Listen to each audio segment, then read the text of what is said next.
Greetings to you all.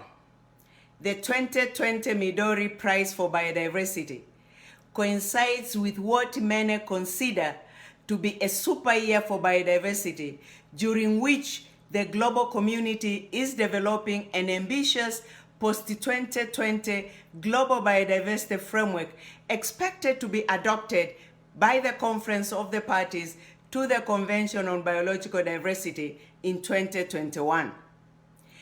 In order for the future framework to be successful in halting biodiversity loss and building a new relationship with nature, we need to act now and enhance our collective efforts to implement biodiversity objectives at all levels.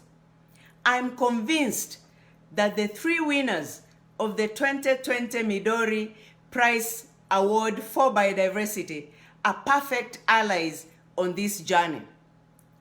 Through his work on DNA barcoding, Dr. Paul Herbert has developed a technique to identify species and store biodiversity data in a global public library, which facilitates data sharing and monitoring of changes related to climate and biodiversity. The tools developed by Dr. Herbert are already used in dozens of countries and will without a doubt be invaluable in the implementation of the post-2020 framework.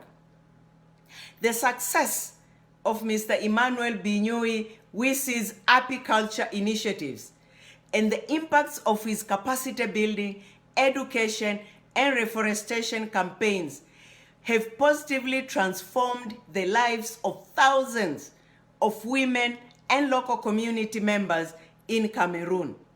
Mr. Wisi's work successfully combines sustainable livelihood and biodiversity conservation. Such actions need to become the norm if we want to live in harmony with nature by 2050.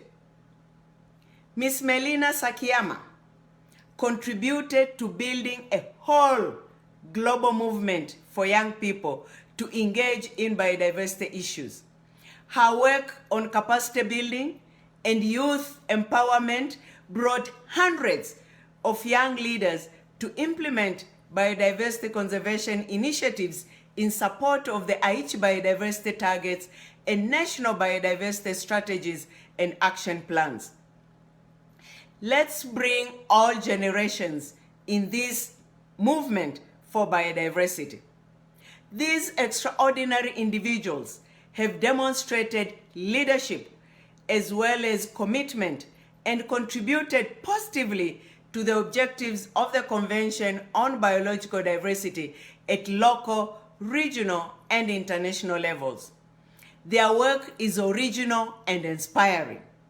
Their work focuses on impacts and results and have the potential to be replicated and upscaled at large scales and in a long-term perspective. I'm convinced that you will all be inspired by their achievements.